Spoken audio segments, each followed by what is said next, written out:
শত বাধা পেরিয়েও নিজের স্বপ্ন পূরণে অটল থেকেছেন। যে দেশে মসজিদের সংখ্যা হাতে গোনা সে দেশে তৈরি করেছেন মসজিদ। গল্পটা সবার পরিচিত ইউটিউবার দাউদ কিমের। তিনি দক্ষিণ কোরিয়ার ইনচিওনে একটি মসজিদ নির্মাণ করেছেন। এটা তার অনেক দিনের স্বপ্ন ছিল, তবে স্বপ্ন পূরণের যাত্রাটা এতটা সহজ ছিল না। মসজিদ নির্মাণের এই যাত্রায় নানা ধরনের চ্যালেঞ্জের সম্মুখীন হয়েছেন দাউদ কিম।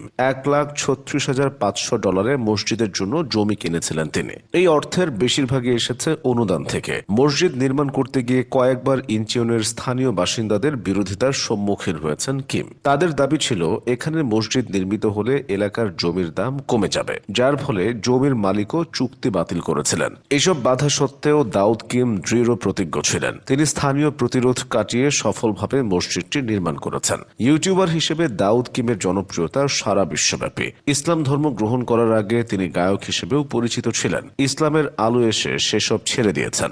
এখন ইউটিউবেই তার পূর্ণ মনোযোগ। তিনি তার ভ্লগগুলোতে ইসলামিক কন্টেন্ট, নামাজ পড়ার ভিডিও সহ নানা বিষয় তুলে ধরেন। অজানাকে জানার ইচ্ছা থেকে ভ্রমণ করেন বিশ্বের নানা প্রান্তে। এসেছিলেন বাংলাদেশেও। দাউদ কিম কিভাবে ইসলাম ধর্ম গ্রহণ করলেন আর তিনি কিভাবে ইউটিউবে জনপ্রিয় হলেন, চলুন জেনে নেওয়া যাক। দাউদ কিমের জন্ম দক্ষিণ কোরিয়ার সেওনানে। ইসলাম ধর্ম গ্রহণ করার আগে তার নাম ছিল জে কিম। জানা যায় 2001 সালে একটি ঘটনাচক্রে দাউদ কিম ইসলাম শব্দটির সঙ্গে পরিচিত হতে থাকেন। একসময় ইসলাম নিয়ে তার মনে নেতিবাচক ধারণাও ছিল, কিন্তু পরে তার ইউটিউব চ্যানেলের মাধ্যমে বিশ্বব্যাপী ছড়িয়ে থাকা নানান প্রান্তের মুসলমানদের সঙ্গে তার পরিচয় ঘটতে থাকে, যাদেরকে তার অমায়িক আর ভালো মানুষ বলে মনে হতো। ফলে ধীরে ধীরে ইসলাম নিয়ে পড়াশোনা করতে শুরু করেন তিনি প্রথমে শিশুদের জন্য লেখা ইসলামিক বইগুলো পড়তে শুরু করেন। আরবি পারতেন না, তাই কোরিয়ান ভাষায় অনুবাদ পড়তেন। এছাড়া ঘুরতে ঘুরতে তিনি ইন্দোনেশিয়া, মালয়েশিয়া ও তিউনিসিয়া যান। দেশগুলোতে গিয়ে ইসলাম ধর্মকে কাছ থেকে দেখে ও বুঝে আরো আকৃষ্ট হন। ইসলামের জীবন বিধান দেখে তিনি অনুপ্রাণিত হন। এরপর ইসলাম ধর্ম গ্রহণ করে পুরোপুরি মুসলমান হয়ে যান। আগের নাম জে কিম পরিবর্তন করে নিজের নতুন নাম রাখেন দাউদ কিম।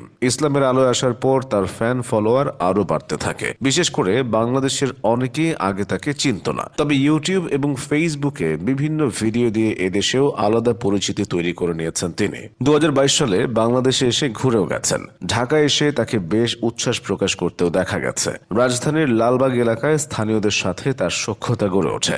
বাংলাদেশি ঐতিহ্যবাহী খাবারের প্রশংসা করে ভ্লগ বানিয়েছিলেন তিনি। এছাড়া বাংলাদেশের মানুষের বন্ধুত্বপূর্ণ আচরণের কথাও তুলে ধরেন ব্লগে। বর্তমানে দাউদ কিম ইসলামের প্রচার এবং প্রসারের জন্য কাজ করছেন। ইসলামের আলোয় দক্ষিণ কোরিয়ার প্রতিটি কোণ আলোকিত করতে চান তিনি। নিজের বানানো মসজিদের পাশেই নির্মাণ করতে চান একটি ইসলামিক পডকাস্ট স্টুডিও, যেখান থেকে ইসলামের আলো ছড়িয়ে পড়বে ইনচিওনের আশেপাশে। সারা জীবন বিনোদন জগৎ থেকে নাম যশ কামিয়ে শেষমেশ ধর্মে কর্মে থিত হয়েছেন এমন তারকার গল্প আমরা মাঝে মাঝেই শুনি।